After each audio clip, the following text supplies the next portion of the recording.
संध्याकाळची दिवे लागणीची वेळ. त्यात आज रविवार.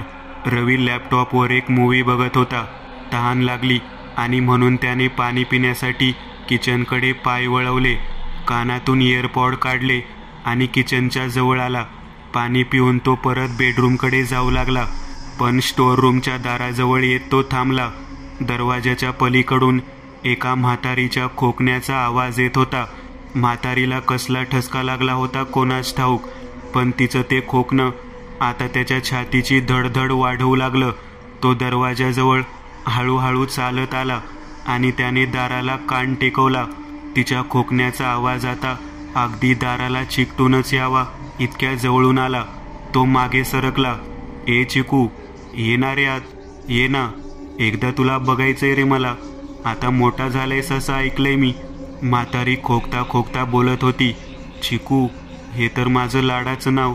या नावाने मला फक्त माझी आई बोलवायची, म्हणजे पलीकडे आई आहे. रवीच्या अंगावर आनंदाने काटा उभा राहिला. जरी आवाज आईचा नव्हता तरीही त्याला वाटलं दरवाजा पलीकडे आई आहे की काय. तो दरवाजा जवळ आला आणि त्याने दार ढकललं आणि दार उघडून तो त्या खोलीत आला. आणि समोर त्याने जे पाहिलं ते खूपच विचित्र होतं. जमिनीवर एक प्रेत पडलेलं होतं आणि त्या प्रेताशेजारी एक जखड म्हातारी बसून छातीवर हात आपटत खोकत खोकत रडत होती. तिने अंगावर काळी साडी नेसलेली आणि तिचं शरीर खूप जाड असं होतं. चेहरा तिने पदराने झाकलेला होता. चिकू, अरे येणार एकदा परत. तो आवाज त्याने यापूर्वी कधीही न ऐकलेला होता. इतका वेळ बाहेर असताना त्याला वाटत होतं की ती त्याला बोलावत होती. तो चालत त्या प्रेताजवळ आला. प्रेताचा चेहरा फार विचित्र होता. डोक्यावरचे केस जागोजागी उपटलेले, त्यामुळे डोक्याला जखमा झालेल्या. शरीर सडपातळ होतं. अंगावर आणि चेहऱ्यावर सुरकुत्या पडलेल्या. चेहरा काळवंडला होता. तो चेहरा ओळखीचा वाटत होता. आठवायचा प्रयत्न करता करता त्याने अचानक लक्ष दिलं आणि त्याच्याच लक्षात आलं की तिचं रडणं आता विकृत हास्यात बदललं आणि ती जोरजोरात खिदळत होती. भीतीने त्याच्या अंगावर काटा आला. कपाळावर घाम जमा झाला होता. त्याच्या कानाशी कोणीतरी काहीतरी पुटपुटल्याचा आवाज आला आणि त्याने मागे वळून पाहिलं, पण मागे कोणीच नव्हतं. समोर बघत तो चाट पडला, कारण आता तिथं ती म्हातारी कुठेच नव्हती आणि ते प्रेत आता अधिकच वृद्ध दिसू लागलं होतं. ते प्रेत बघता बघता आता अधिकच सडपातळ होऊन त्याची फक्त हाडं तिथं बाकी राहिली. कोणीतरी मागून खांद्याला हात लावल्याचं त्याच्या लक्षात आलं आणि त्याने मागे वळून बघितलं. ती म्हातारी त्याच्या अगदी मागेच उभी होती. तो दचकून किंचाळत उठला. मोबाईलच्या रिंगचा कर्णकर्कश आवाज येत होता. त्याने फोन उचलला. हॅलो रवी, अरे माईची तब्येत खूप खराब आहे. डॉक्टर तर म्हणत आहेत की ती फार दिवस नाही बघणार. मुंबईवरून शकू आत्या आणि तिचं कुटुंब येतंय. मी, देवेंद्र मामा आणि विलास दादा असे सगळे पुण्याहून निघतोय. तू पण येऊन जा एकदा. सुधाकर रवीला म्हणाला. अरे सुधाकर दादा, म्हातारी आतापर्यंत 4 वेळा यमलोकाची पायरी शिवून परत आलीये. तिला काहीही होणार नाही. उगाच वेळ घालवायचा आहे तर तसं येतो मग. रवी म्हणाला. हो आहेच, ती काही जात नाही इतक्यात. वयाची 100 येऊन आता 29 वर्ष झालीत, पण म्हातारी काय हालायचं नाव घेत नाहीये. पण आता तुझं ठीक आहे रे. तू आधीपासूनच इथल्या लोकांसाठी परका होतास, पण आमचं तसं नाही. आम्हाला येणं जाणं ठेवावं लागतं, म्हणून म्हटलं विचारावं. तू आलास तर बघ. सुधाकर म्हणाला. बघतो. खरं सांगायचं तर गेले 1 वर्ष मी एकही सुट्टी घेतली नाहीये. माझ्या जवळजवळ 15 सुट्ट्या अशा आहेत ज्या वाया जातील जर नाही वापरल्या तर, आणि त्याचे पैसे सुद्धा कंपनी देणार नाही. एक काम कर, तुम्ही लोक पुढे व्हा. मी उद्या सुट्टीचं ॲप्लिकेशन टाकतो आणि परवा निघतो माझ्या गाडीने. मग तिथं म्हातारीची हालचाल विचारून पण होईल आणि थोडी सुट्टी पण एन्जॉय करता येईल. रवी म्हणाला आणि त्याने फोन ठेवला. सुधाकर रवीचा मावस भाऊ होता. रवीच्या आईने 37 वर्षांपूर्वी प्रेमविवाह केला होता. त्यामुळे तिच्या घरच्यांनी तिच्याशी सगळे संबंध तोडून टाकले होते. पण काही वर्षापूर्वी रवीचे आई वडील एका अपघातात वारले होते. तेव्हापासून रवी एकटाच होता. आणि त्याच्या आजोळच्या लोकांनाही बातमी समजताच तिकडच्या सगळ्यांनीच त्याला आता आपलंसं करून घेतलं होतं. पण रवीचा माईवर खूप राग होता, कारण ती त्याची खापरपंजी होती. त्या खानदानात तिच्याशिवाय कोणतेच निर्णय घेतले जात नसत. ती म्हातारी जवळजवळ 129 वर्षांची होती, पण गेले काही दिवस ती एका जागेला खिळून पडलेली होती. रवीने आजवर तिला फक्त एकदा पाहिलेलं होतं, 2015 मध्ये, जेव्हा त्याच्या मावस भावाचा मृत्यू झाला होता आणि त्याच्या मैतासाठीच तो गावाला गेला होता. तेव्हा म्हातारी चालती फिरती होती, पण तिची वाचा जाऊन कित्येक दशक होऊन गेली होती. ती शेवटचा शब्द कधी बोलली असेल हे कोणालाच आठवत नव्हतं. म्हातारी काही इतक्यात मरत नाही, आणि मेली तरी जाताना आपल्याला काही देऊन जाणार नाही, त्यामुळे जास्त विचार आपण करत नाही. पण निदान तिच्या नावावर सुट्टी तर मिळेल. तसंही पावसाळ्याचे दिवस आहेतच, कोकणात मस्त जाऊन निसर्ग सौंदर्य तरी बघता येईल, रवी म्हणाला. आणि तितक्यात त्याची नजर बेडरूमच्या खिडकीत गेली. कोणीतरी तिथं होतं. गेले 15 दिवस रवीला हा भास होत होता की कोणीतरी आहे जे त्याच्यावर चोरून नजर ठेवते. दुसऱ्या दिवशी त्याने ऑफिसमध्ये जाऊन सुट्टीचा अर्ज दिला. तशी त्याची रेप्युटेशन चांगली होती. तो ऑफिसमध्ये त्याच्या शार्प माइंड आणि हाय IQ मुळे चांगलाच लोकप्रिय होता. अगदी सॉफ्टवेअरच नाही, पण फायनान्स आणि सेल्सवाले लोकही त्याची मदत घेत असत. त्यामुळे त्याला 15 दिवसाची सुट्टी लगेच मंजूर झाली. फक्त अधूनमधून त्याला व्हिडिओ कॉन्फरन्स मीटिंग्स अटेंड करावे लागणार होत्या 2 वेळा, पण त्याला तो तयार झाला. त्याला तशी या नोकरीमुळे कुठं जायची संधी मिळत नव्हती. त्यानं पॅकिंग वगैरे करून जायची तयारी सुरू केली. बॅगच्या खिशात ठेवलेलं लॉकेट बघत क्षणभर आईची आठवण आली. लॉकेट ओठांवर टेकवत त्याने ते बॅगमध्ये ठेवून दिलं. सकाळी 7ला तो कारने गावाकडे जायला निघाला. पालवण हे गावाचं नाव आणि अंतर 270 किलोमीटर. 7 वर्षापूर्वी विनोदचा मृत्यू झाला तेव्हा शेवटचा गेलो होतो. त्यानंतर कधीच जायची वेळ आली नाही. आधीच बेफिकीर आणि त्यात आईच्याकडच्या लोकांवर असलेला राग, त्यामुळे शक्य तितकी मुजोरी दाखवायची हे ठरवूनच तो निघाला होता. संध्याकाळ झाली होती. आता पालवणचा प्रवास 9-10 किलोमीटर इतका बाकी होता. रवीने गाडी एका ढाब्यावर थांबवली आणि पहिले तिथे क्वार्टर ढोसली आणि मग त्यावर मांसाहारी जेवण जेवून तो तिथून गावाकडे निघाला. तिथं मांसाहार आणि मद्यपान केलेलं चालायचं नाही, त्यामुळे कोणाला सुपारीचंही व्यसन नव्हतं. पण रवीला मुजोरी दाखवायची संधी हवी होती. तो आता सिगरेटचे झुरके मारत मारत गावाच्या वेशीजवळ आला होता. गावाच्या वेशीजवळ एक जुनाट आणि ओसाड झालेलं एक मंदिर होतं. हे मंदिर त्याने आधीही बघितलं होतं. तो जेव्हा केव्हा इथं आला होता, हे मंदिर त्याला कायम एका गूढतेची भावना त्याच्या मनात निर्माण करायचं. मंदिराच्या बाहेर असलेल्या आणि मंदिराचाच एक भाग असलेला एक खांब तिथं होता. खांबाला उलट लटकलेलं एक भलं मोठं वटवाघूळ गाडीच्या हेडलाईटच्या प्रकाशात त्याला स्पष्ट दिसलं. इतकं मोठं वटवाघूळ त्याने आजवर कधीही पाहिलेलं नव्हतं. वटवाघूळ आहे का काहीतरी वेगळंच, रवीने स्वतःलाच विचारलं.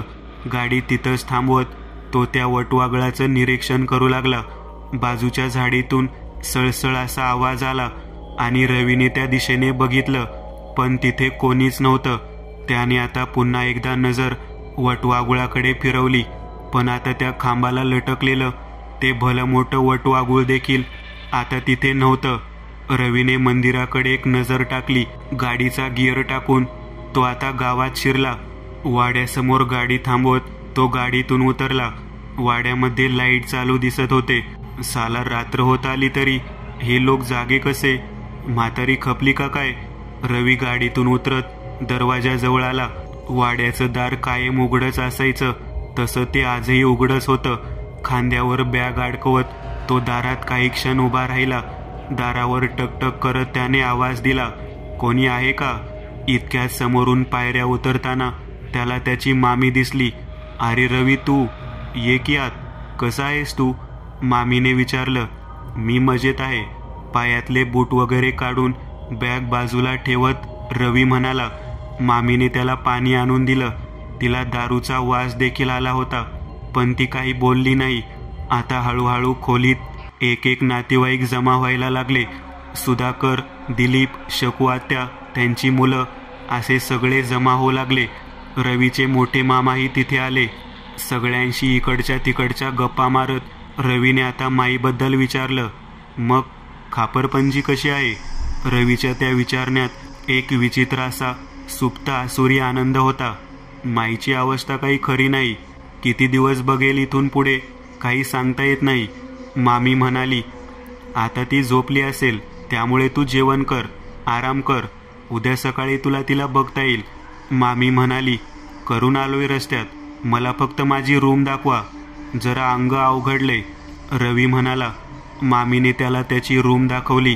त्याचे बाकी भावंडही आता आपापल्या खोल्यांमध्ये गेले. वाड्याचे मुख्य दार लोकांनी बंद करून घेतलं. रवीची रूम पहिल्या मजल्यावर होती. दगडी बांधकामात बांधलेला वाडा, पण आता आपल्या बऱ्याच गोष्टी नवीन बांधकामानुसार बनवून घेतल्या होत्या. जसे काही खोल्यांमध्ये नवीन प्रकारच्या इटालियन मार्बल्सच्या टाईल्स, तसंच भिंतीवरती वॉलपेपर. आतमधलं फर्निचरही जरा आता बदललं होतं. जुने पेशवेकालीन पलंग जाऊन आता नवीन प्रकारचे डबल बेड आले होते. पण तरी त्या वाड्याचे जुनेपण पूर्णतः गेलेलं नव्हतं. रवीने बॅग खुंटीला अडकवली. अंगावरचे कपडे बदलून त्याने टी शर्ट आणि ट्रॅकर घातली. थोडी थंडी वाजत होती म्हणून मग एक स्वेटरही घातला. मोबाईल चार्जिंगला लावून तो त्याच्या खोलीला लागून असलेल्या गॅलरीत आला. गॅलरी वाड्याच्या मागच्या बाजूला उघडत होती. वाड्याच्या मागच्या बाजूला 2 विहिरी होत्या. एक विहीर अगदी समोरच होती, दुसरी विहीर जरा कोपऱ्यात होती. गॅलरीत त्याने सिगरेट पेटवली. झुरके मारत तो त्या दोन्ही विहिरींकडे बघू लागला. मागच्या कंपाऊंड वॉल पलीकडे सगळं जंगल सुरू होत होतं. ते जंगल रात्रीच्या त्यावेळी अंगावर काटा आणत होतं. आता तो त्या कोपऱ्यातल्या विहिरीकडे बघू लागला. त्या विहिरीचे कठडे जागोजागी खचलेले होते. इतकंच नाही तर त्या विहिरीकडे बघून असं वाटत होतं की त्या विहिरीला आता पाणी देखील नसावं, किंवा असलं तरी हे लोक त्याचा वापर करत नसावे, कारण त्या विहिरीच्या बाजूने उगवलेली मोठी मोठी झाडं त्या विहिरीचा डोह पूर्ण झाकून घेत होती. सिगरेट विझवून तो आत आला, पण त्याच्या गॅलरीच्या खालच्या भागाला उलटं लटकलेलं ते भलं मोठं वटवाघूळ मात्र त्याला तिथं असल्याचा अंदाजही करून देत नव्हतं आणि पलंगावर आडवा झाला. खरं तर त्याला थोडंसं वाईटही वाटत होतं, कारण इथे आल्यावर ज्या आपुलकीने त्याची विचारणा केली सगळ्यांनी, ते पाहून आता मोजोरी आणि त्याचा राग थोडा तरी मावळला होता. विचार करता करता त्याचा डोळा लागला. रात्रीची ती नीरव शांतता आणि खिडकीतून येणारा गार वारा यामुळे रवी आता शांत झोपला होता. त्यात दिवसभर झालेली दगदग हे आणखी एक कारण असं होतं की त्यामुळे त्याची झोप आज खूपच गाढ होती. मध्यरात्रीचे 3:30 वाजले होते. त्याच्या तोंडावर काहीतरी ओलसर पदार्थ वरून पडल्याचा भास झाला आणि त्याची झोप मोड झाली. डोळे चोळत त्याने छताकडे बघितलं आणि विजेचा झटका बसावा तसा तो ताडकन उठून पलंगावरून बाजूला झाला. सिलिंग फॅनला तेच वटवाघूळ उलटं लटकलं होतं. बाहेर मुसळधार पाऊस सुरू होता आणि त्याच पावसात उलटं चिंब भिजलेलं ते भलं मोठं वटवाघूळ तिथं लटकलेलं दिसत होतं. त्याच्या भिजलेल्या पंखावरून पाण्याचे थेंबच रवीच्या चेहऱ्यावर पडले होते.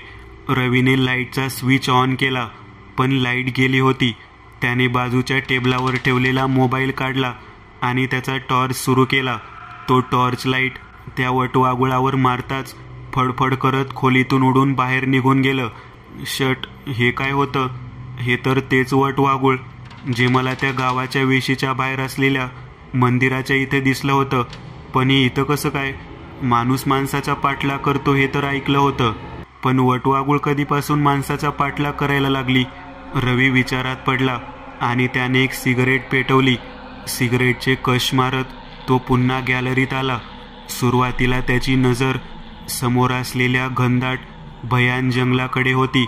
हळूहळू त्याची नजर खाली सरकत विहिरीकडे गेली आणि आता मात्र त्याची पाचावर धारण बसली.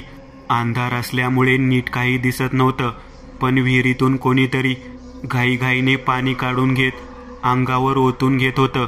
अंगापिंडाने आणि केसाच्या सावलीवरून ती एक स्त्री असावी हे तर स्पष्ट होतं, पण ती नक्की आहे कोण हे मात्र दिसत नव्हतं.